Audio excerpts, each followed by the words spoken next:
आपने smart money concepts के बारे में सुना है? अक्सर इसे ऐसे पेश किया जाता है जैसे ये मार्केट को बीट करने का कोई सीक्रेट फॉर्मूला हो। पर क्या ये सच में काम करता है या ये भी बस एक मिथक है? चलिए आज इसी की सच्चाई को समझते हैं। क्या सच में कोई ऐसा छिपा हुआ सिग्नल है जो हमें बता दे कि बड़े बड़े बैंक और इंस्टीट्यूशंस अपना पैसा कहाँ लगा रहे हैं? क्या सच में मार्केट की अगली चाल को पहले से जानना मुमकिन है? SMC यानी स्मार्ट मनी कॉन्सेप्ट कुछ ऐसा ही वादा करता है। लेकिन इससे पहले कि हम इसमें और गहरे जाएं, 1 मिनट के लिए एक रिस्क मैनेजर की तरह सोचते हैं। पहली और सबसे ज़रूरी बात, स्मार्ट मनी कॉन्सेप्ट्स कोई जादू की छड़ी नहीं है। अगर इसे गारंटीड प्रॉफिट बनाने वाला सिस्टम मानकर चलेंगे तो यकीन मानिए नुकसान पक्का है। सवाल ये है कि अगर ये जादू नहीं है तो आखिर है क्या?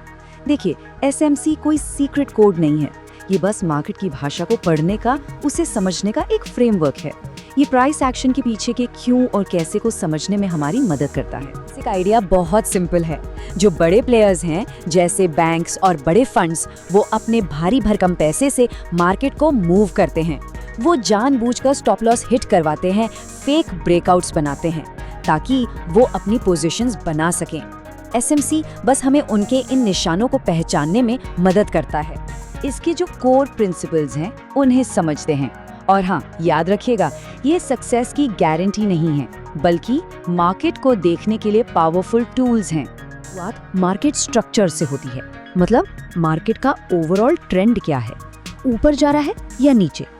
जब तक हायर हाइज और हायर लोज यानी एक अप ट्रेंड या इसका उल्टा नहीं पहचान पाते, तब तक कोई भी SMC कॉन्सेप्ट काम नहीं करेगा। ये बिल्कुल नींव की तरह। बात करते हैं लिक्विडिटी की। इससे आप मार्केट का पेट्रोल समझ सकते हैं। बड़े प्लेयर्स जानबूझकर प्राइस को उन लेवल्स तक खींच कर ले जाते हैं जहां ढेर सारे स्टॉप लॉस ऑर्डर्स लगे होते हैं। क्यों? क्योंकि वहीं पर उन्हें अपने बड़े बड़े ऑर्डर्स को भरने के लिए लिक्विडिटी मिलती है। तो उन जोन्स की तरह देखिए जहां बड़े प्लेयर्स ने अपनी चाल चली थी। ये वो एरिया है जहां से एक बड़ा प्राइस मूव शुरू हुआ। अक्सर प्राइस इन जोन्स को रीटेस्ट करने वापस आता है और यही वजह है कि ये एंट्री के लिए बहुत जरूरी जगह बन जाती है। गैप तब बनता है जब प्राइस इतनी तेजी से मूव करता है कि चार्ट पर एक गैप सा छोड़ देता है। ये एक तरह से इम्बैलेंस का सिग्नल है। मार्केट अक्सर इस गैप को भरने के लिए लौटता है, ठीक वैसे ही जैसे कोई अपनी गलती सुधार रहा हो। तो अब इन सारे टुकड़ों को एक साथ कैसे जोड़ा जाए? एक अच्छे ट्रेड के लिए एक बहुत ही क्लियर और डिसिप्लिन प्रोसेस की जरूरत होती है। चलिए देखते हैं कि वो कैसा दिखता है। ट्रेड आमतौर पर इन 6 स्टेप्स को फॉलो करता है। पहला, बड़े टाइम फ्रेम पर डायरेक्शन पहचानो। दूसरा, लिक्विडिटी वाले एरिया को मार्क करो। तीसरा, सब्र के साथ इंतजार करो कि प्राइस उस लिक्विडिटी को स्वीप करे। चौथा, स्ट्रक्चर में एक क्लियर बदलाव देखो। पांचवा, सही दाम पर एंट्री लो। और आखिर में सबसे जरूरी, सच कहूं तो यही वो जगह है जहां ज्यादातर ट्रेडर्स फेल हो जाते हैं। हर ट्रेड पर अपनी टोटल कैपिटल का सिर्फ 1 से 2% ही रिस्क पर लगाएं। ये कोई सुझाव नहीं है, ये मार्केट में टिके रहने का नियम है। आपका एनालिसिस कितना भी अच्छा क्यों ना हो, खराब रिस्क मैनेजमेंट आपको डुबा ही देगा। हम गलतियों पर नजर डालते हैं जो अच्छे भले एनालिसिस को भी बर्बाद कर सकती हैं। ये जानना कि क्या नहीं करना है उतना ही जरूरी है जितना ये जानना कि क्या करना। सबसे कॉमन ट्रैप है चार्ट को फालतू की जानकारी से भर देना, हर दिखने वाले ऑर्डर ब्लॉक पर कूद पड़ना और सबसे बड़ी गलती, बड़े ट्रेंड को नजरअंदाज करना। लेकिन इन सबसे बड़ी गलती ये मानना है कि SMC कोई अचूक सिस्टम है। ऐसा बिल्कुल नहीं है। मिथक और हकीकत के बीच का फर्क बिल्कुल साफ है। SMC कोई पैसा बनाने का शॉर्टकट नहीं है, बल्कि प्राइस बिहेवियर को लॉजिकली समझने का एक तरीका है। ये एक टूल है और किसी भी टूल की तरह इसे चलाने के लिए स्किल और प्रैक्टिस चाहिए। SMC ही वो जादुई चीज नहीं है, तो फिर एक कामयाब ट्रेडर का असली एज कहाँ से आता है?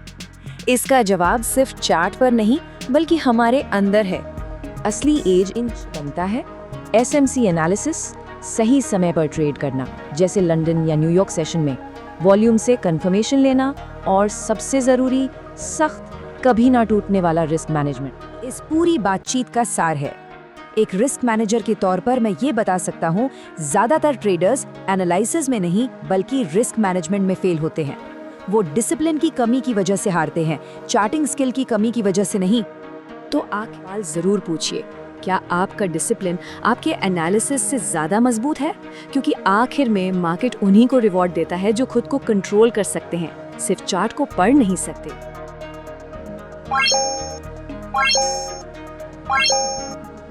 शेयर बाजार में निवेश बाजार के जोखिम के अधीन है।